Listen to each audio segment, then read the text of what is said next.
Seperti Allah itu berbicara, Allah juga mengaturkan ataupun menyampaikan kepada kita di dalam Al-Quran, wa man asdaqu minallahi haditha. Kemudian ketika Allah menyampaikan kepada kita bahwa Allah itu memiliki sifat ma'iyah, Allah itu membersamai hamba-hambanya. Kemudian Allah menyampaikan ya kepada kita di dalam Al-Quran tentang Allah itu bersama hambanya, ya.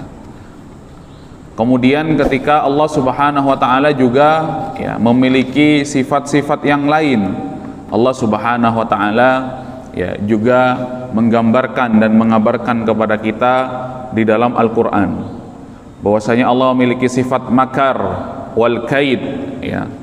Allah Subhanahu wa taala mengabarkan kepada kita wa huwa syadidul mihal wa makaru wa makarallah wallahu khairul makirin.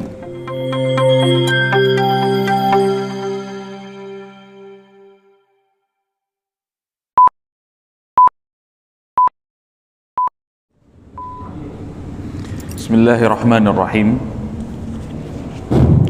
Assalamualaikum warahmatullahi wabarakatuh.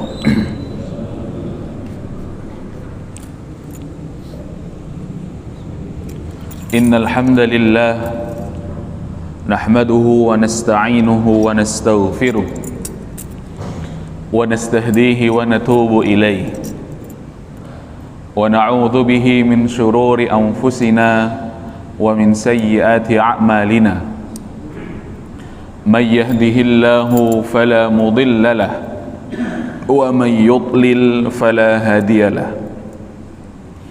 Ashhadu an la ilaha illallah wa ashhadu anna Muhammadan abduhu wa rasuluh la nabiyya wa la rasula ba'dah.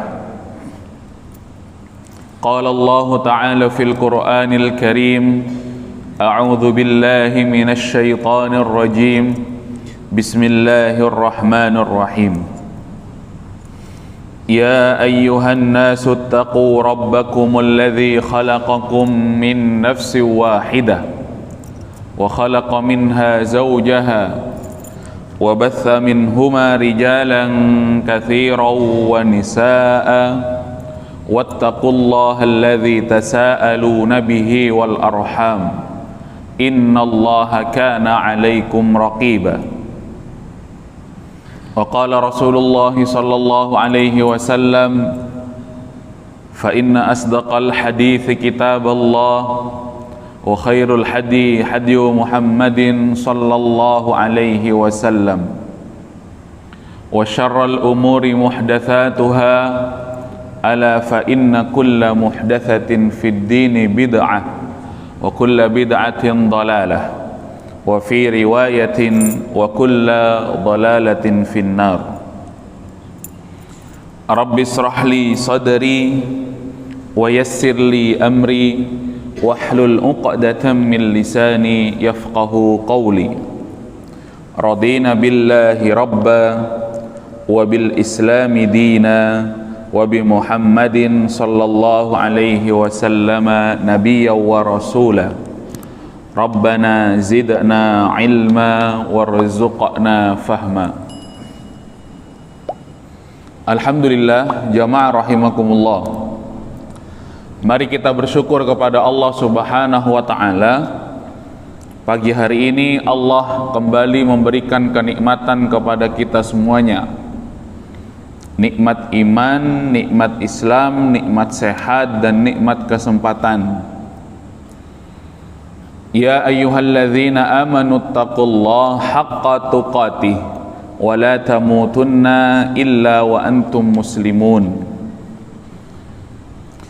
Nikmatani maghbunun fiha katsirun minan nas, as-sihhatu wal faragh.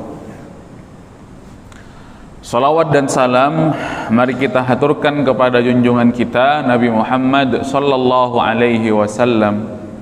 Salawat kepada keluarga beliau, kepada sahabat-sahabat beliau, kepada para tabi'in, tabi'ut tabi'in dan orang-orang yang senantiasa mengikuti jejak langkah beliau hingga hari kiamat. Tak lupa kita berzikir kepada Allah di pagi hari ini. Asbahna ala fitratil Islam وعلى كلمة الإخلاص وعلى دين نبينا محمد صلى الله عليه وسلم وعلى ملة أبينا إبراهيم حنيفا وما كان من المشركين اللهم أنت ربنا لا إله إلا أنت خلقتنا ونحن عبادك ونحن على عهدك ووعدك ما استطعنا نعوذ بك من شر ما صنعنا نبوء لك بنعمتك علينا ونبوء بذنوبنا فاغفر لنا فإنه لا يغفر الذنوب إلا أنت. Jamaah yang dirahmati Allah Subhanahu wa taala, mari kita lanjutkan. Pagi hari ini kita sampai pada bab al-istidlal ala itsbati asma'illahi wa sifatihi minas sunnah. Dalil-dalil tentang penetapan nama-nama Allah serta sifat-sifat Allah dari sunnah-sunnah ataupun hadis-hadis Rasulullah sallallahu alaihi wasallam. Pada bab-bab yang sebelum-sebelumnya kita sampaikan tentang dalil-dalil dari Al-Quran tentang sifat Allah, tentang asma-asma Allah Subhanahu wa taala. Di sini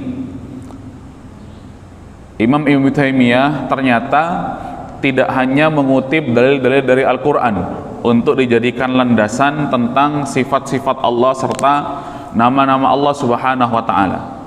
Ternyata hadis-hadis Rasulullah juga berbicara tentang sifat dan asma Allah Subhanahu wa taala. Seperti Allah itu berbicara, Allah juga mengaturkan ataupun menyampaikan kepada kita di dalam Al-Qur'an, "Wa man asdaqu minallahi haditsa." Kemudian ketika Allah menyampaikan kepada kita bahwa Allah itu memiliki sifat ma'iyah, Allah itu membersamai hamba-hambanya. Kemudian Allah menyampaikan ya kepada kita di dalam Al-Quran tentang Allah itu bersama hambanya ya. Kemudian ketika Allah Subhanahu wa ta'ala juga ya, memiliki sifat-sifat yang lain, Allah Subhanahu wa ta'ala ya, juga menggambarkan dan mengabarkan kepada kita di dalam Al-Quran bahwasanya Allah memiliki sifat makar wal kaid ya. Allah Subhanahu wa taala mengabarkan kepada kita wa huwa syadidul mihal wa makaru wa makarallah wallahu khairul makirin. Jamaah rahimakumullah, ternyata sifat-sifat Allah, asma-asma Allah Subhanahu wa taala itu tidak hanya di dalam Al-Qur'an. Ternyata hadis-hadis Rasulullah sallallahu alaihi wasallam juga menjelaskan tentang itu. Maka di awal Imam Ibnu Taimiyah menjelaskan dalam bab ini tentang kedudukan sunnah yang bermakna hadis, kedudukan sabda-sabda Rasulullah sallallahu alaihi wasallam terhadap Al-Qur'an. Apa kata beliau? "Tsumma fi sunnati Rasulillah sallallahu alaihi wasallam." Kemudian sifat Allah, asma-asma Allah Subhanahu wa ta'ala itu juga terdapat dan dijelaskan di dalam sunnah Rasulullah sallallahu alaihi wasallam. Fasunnah tufassirul Quran. Ini kata Imam Ibnu Taimiyah, kedudukan sunnah terhadap Al-Quran, maksudnya kedudukan hadis terhadap Al-Quran, tufassirul Quran, bahwa hadis itu sebagai sesuatu yang menafsirkan serta menjelaskan Al-Quran. Wa tubayyinuhu, hadis itu ya menerangkan tentang makna Al-Quran. Wa tadullu alaih, dan menunjukkan kepadanya. Wa tu'abbiru anhu, juga Al-Quran, juga hadis-hadis Rasulullah sallallahu alaihi wasallam itu menjelaskan ya tentang makna Al-Quran. Jadi sudah jelas jamaah yang dirahmati Allah tentang kedudukan sunnah, tentang kedudukan hadis-hadis Rasulullah sallallahu alaihi wasallam ya terhadap Al-Quran. Mengapa Imam Ibnu Taimiyah perlu menjelaskan kedudukan hadis ini terhadap Al-Quran? Karena di zaman-zaman dahulu di zaman para salafus saleh itu sudah ada orang-orang yang memiliki pemikiran ingkarus sunnah. Ya. Mereka mengingkari kehujahan, mereka mengingkari ya sunnah sebagai ya dalil-dalil di dalam agama Islam. Kata mereka, dalil itu ataupun hadis itu pertama bukanlah Al-Quran. Kemudian hadis-hadis Rasulullah itu mengapa tidak mereka ya akui sebagai dalil yang menjelaskan tentang Al-Quran, yang menafsirkan tentang Al-Quran? Kata mereka, Rasulullah saja kan pernah ditegur oleh Allah Subhanahu wa taala di dalam beberapa hal, kata beliau, tentang hadis ya ketika Rasulullah ya digambarkan oleh Allah Subhanahu wa taala, juga di dalam Al-Qur'an Rasulullah ditegur oleh Allah ya tentang surah Abasa misalkan. Kemudian di dalam surah At-Tahrim misalkan, jamaah yang dirahmati Allah Subhanahu wa taala. Ya, padahal justru kejadian ketika Allah menegur Rasulullah dalam bentuk itab, kalau kita terjemahkan sih namanya menegur, jamaah yang dirahmati Allah, tetapi dalam bahasa Al-Quran yaitu itab, justru itu menunjukkan tentang kemaksuman Rasulullah SAW terjaga daripada kesalahan. Begitu. Terkadang ya kita salah memahami kalimat maksum tersebut. Maksum itu bukan tidak pernah berbuat salah begitu, tetapi terjaga daripada kesalahan, jamaah yang dirahmati Allah, langsung dikoreksi saat itu juga oleh Allah Subhanahu wa taala, yaitu itab, begitu. Sehingga jamaah yang dirahmati Allah, konsekuensi dari pemahaman tentang ingkarus sunnah ini, mengingkari kehujahan hadis, maka banyak di kalangan kaum muslimin yang tidak mengimani peristiwa Mi'raj Rasulullah SAW. Yang mereka imani tentang Isra-nya saja, tetapi Mi'rajnya ke Sidratul Muntaha, itu jamaah yang dirahmati Allah Subhanahu wa taala, kemudian mereka ingkari. Kata mereka, kenapa kok Isra kamu itu imani sedangkan Mi'raj tidak? Karena Isra secara jelas Allah Subhanahu wa taala mengabarkan sendiri di dalam Al-Qur'an, subhanalladzi asra bi'abdihi. Begitu. Maha suci Allah yang telah memperjalankan, mengisrakan hambanya dari Masjidil Haram ke Masjidil Aqsa. Kemudian di mana kalimat Allah Subhanahu wa taala yang menjelaskan bahwasanya Rasulullah itu bermi'raj, naik bertemu dengan Allah Subhanahu wa taala. Memang tidak akan kita dapati di dalam Al-Qur'an, tetapi Rasulullah yang menceritakan sendiri di dalam hadis-hadis beliau bertemu dengan Allah Subhanahu wa taala di tengah perdebatan di antara Ibunda Aisyah dan sahabat Abdullah bin Abbas misalkan. Tetapi peristiwa Mi'raj itu, naiknya Rasulullah SAW ya bertemu dengan Allah Subhanahu wa taala, Rasulullah sendiri yang menceritakan di dalam hadis-hadis beliau.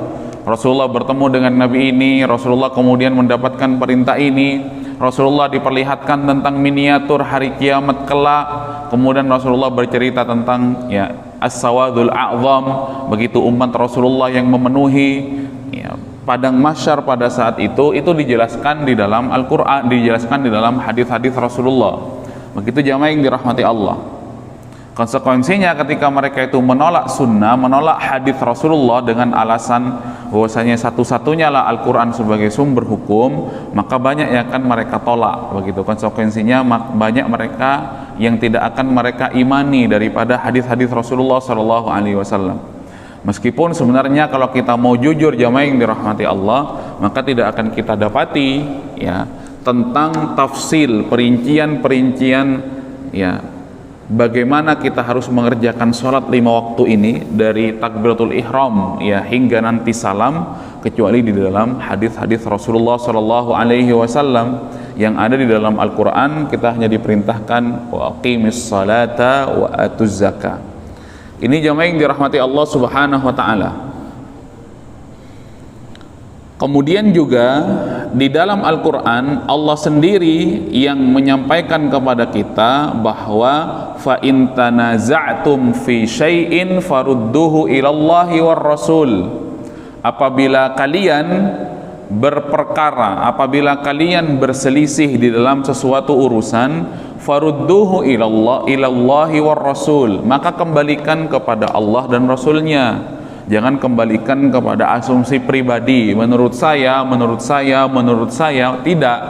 Apalagi ini adalah urusan syar'i, apalagi apabila itu adalah urusan halal dan haram, apalagi itu apabila urusan surga dan neraka, maka kembalikan kata Allah Subhanahu wa taala. Jangan menurut saya, sepengetahuan saya, tidak, tetapi kembalikan kepada Allah dan Rasulnya. Fa in tanaza'tum fi syai'in, ini menandakan tentang kehujahan, tentang bahwa Al-Quran itu ataupun sunnah itu atau hadis itu menjelaskan tentang Al-Quran, menafsirkan Al-Quran, bukan sesuatu yang terpisah. Jamaah yang dirahmati Allah Subhanahu wa taala, sebagaimana Allah Subhanahu wa taala juga mengabarkan kepada kita bahwa Rasulullah sallallahu alaihi wasallam itu tidak pernah berbicara atas hawa nafsunya.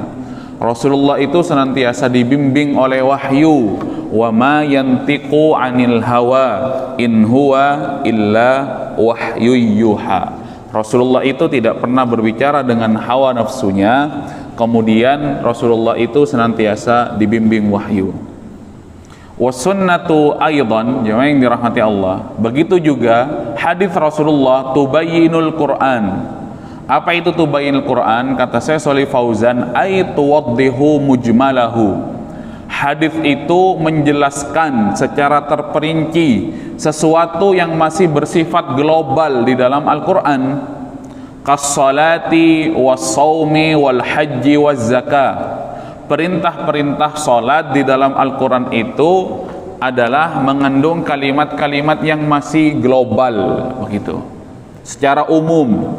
Perintah-perintah puasa di dalam Al-Quran, perintahnya bermakna umum. Jamaah yang dirahmati Allah, kutiba alaikumus siyam kama kutiba alal ladzina min qablikum la'allakum tattaqun. Kemudian perincian-perinciannya itu ada ya di dalam hadis-hadis Rasulullah sallallahu alaihi wasallam. Begitu. Ketika Allah Subhanahu wa taala, hatta tatabayyana lakumul khaytul abyadu minal khaytil aswadi minal fajr. Begitu. Silakan kemudian kamu ya makan sahur ataupun melihat fajar. Itu pun fajar shadiq kita kenal, fajar kadzib yang juga kita kenal, ini dibahas di dalam sunnah-sunnah ataupun hadis-hadis Rasulullah sallallahu alaihi wasallam. Kemudian seperti perintah-perintah haji, perintahnya di dalam Al-Quran itu perintah bersifat ya global begitu, ataupun bersifat umum kalimatnya, tidak terperinci.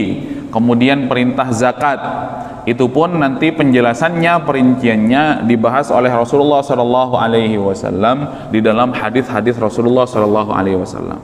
Jadi di sini ya sudah menjadi ketentuan bahwa hadis Nabi Muhammad Shallallahu Alaihi Wasallam posisinya adalah menafsirkan Al-Quran, menjelaskan Al-Quran, ya, yang itu tidak bisa kita bantah. Kemudian kita menjadi orang yang mengingkari sunnah, tidak. Jamaah yang dirahmati Allah Subhanahu Wa Taala.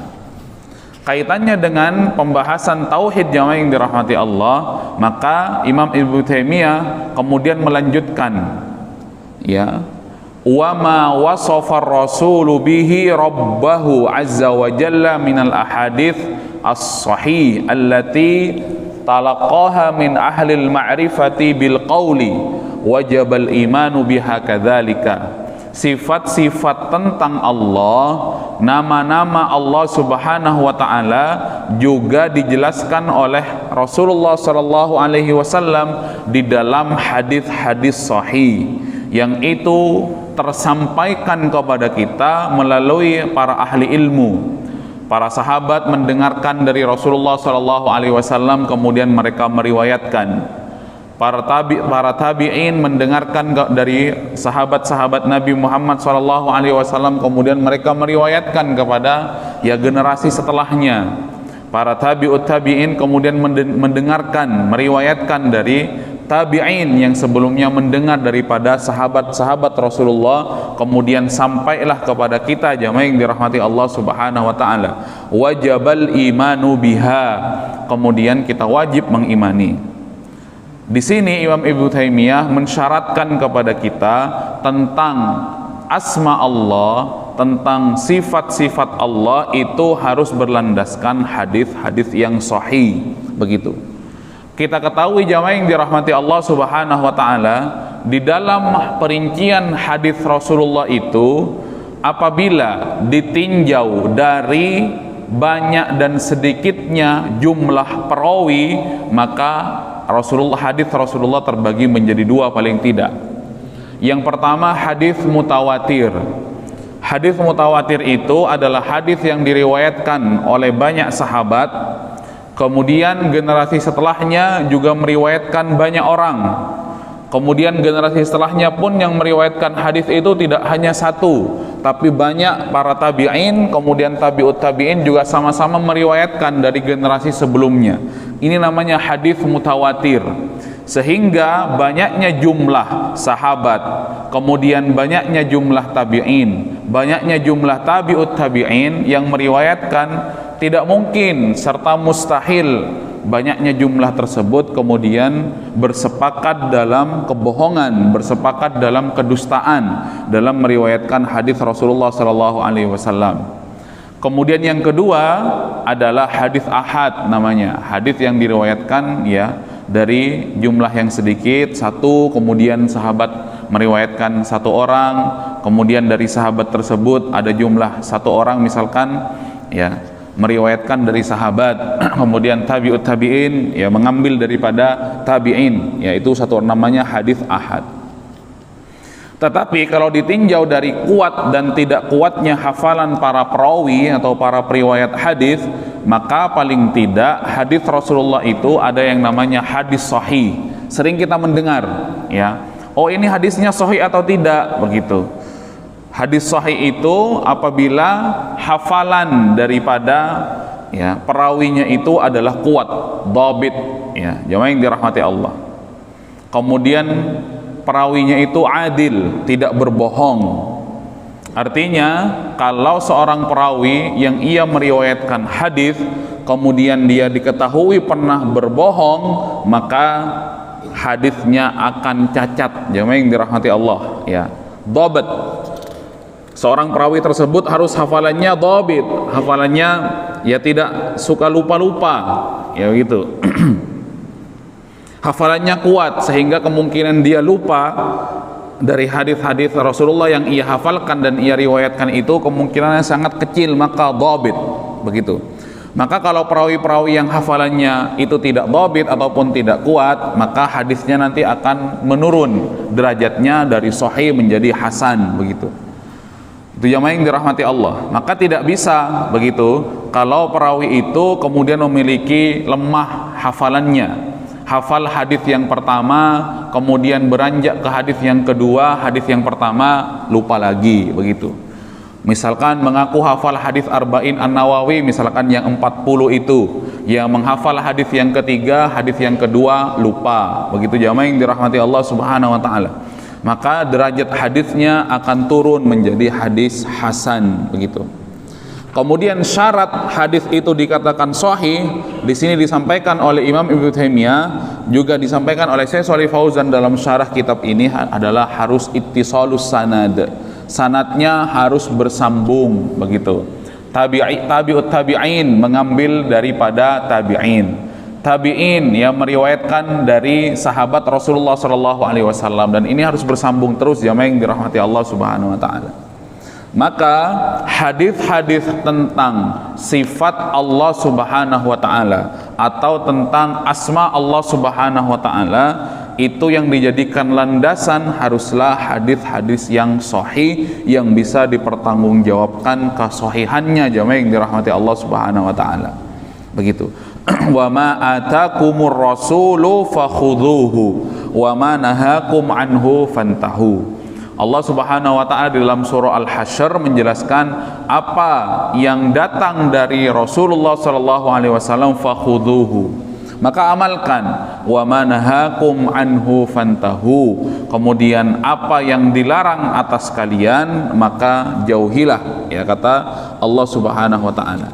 Jadi jelas jamaah yang dirahmati Allah, hadis-hadis tentang sifat Allah, hadis-hadis tentang asma Allah Subhanahu wa taala, apabila itu berdasarkan dari hadis-hadis yang sahih, maka tidak ada alasan untuk kita untuk menolak hadis tersebut, begitu. Sebagaimana ya ketika tadi kami sampaikan Isra dan Mi'raj itu, ya memang Al-Quran tidak mengabarkan tentang Mi'rajnya, tetapi Rasulullah yang mengabarkan kepada kita, yang menceritakan kepada kita jamaah yang dirahmati Allah Subhanahu wa taala. Dan kelompok itu memang ada, ya kelompok ingkarus sunnah, orang yang tidak mempercayai sunnah-sunnah dan hadis-hadis Rasulullah Shallallahu Alaihi Wasallam. Kalau berbicara secara khusus tentang Isra dan Mi'raj, begitu, masa ada sih orang sekarang tidak percaya itu? Orang dahulu pun orang-orang munafik tidak percaya tentang Isra Mi'rajnya Rasulullah Shallallahu Alaihi Wasallam. Ketika di zaman modern ini kemudian ada yang tidak mengimani tentang Mi'rajnya Rasulullah, itu bukan hal yang baru, karena dahulu juga sudah ada. Alasan mereka tidak ada di dalam Al-Quran, begitu. Kemudian jamaah yang dirahmati Allah Subhanahu wa taala, ya maka tidak ada jalan kita untuk mengimani Mi'rajnya Rasulullah Shallallahu Alaihi Wasallam. Padahal sebenarnya yang tidak dijelaskan secara terperinci itu, ya di dalam Al-Quran banyak, begitu jamaah yang dirahmati Allah Subhanahu wa taala. Kita makan ikan tongkol misalkan, di dalam Al-Quran tidak disebutkan tongkol, jamaah yang dirahmati Allah Subhanahu wa taala, begitu. Apalagi makan ikan pepes Sumenep tidak disebutkan, tetapi kita makan itu, jamaah yang dirahmati Allah Subhanahu wa taala. Itu tadi ya tentang kedudukan ya sunnah-sunnah Rasulullah, yang nanti di pembahasan-pembahasan berikutnya akan menjelaskan dan menginformasikan kepada kita tentang sifat-sifat Allah, kemudian tentang asma-asma Allah Subhanahu wa taala. Jamaah yang dirahmati Allah Subhanahu wa taala, itu dia yang bisa kami sampaikan, mudah-mudahan bermanfaat. Di pertemuan berikutnya kita langsung insya Allah membahas tentang sifat-sifat Allah dan asma-asma Allah yang berdasarkan hadis-hadis Rasulullah sallallahu alaihi wasallam. Subhanaka Allahumma wa bihamdika asyhadu an la ilaha illa anta astaghfiruka wa atubu ilaik. Walhamdulillahi rabbil alamin. Wassalamu alaikum warahmatullahi wabarakatuh.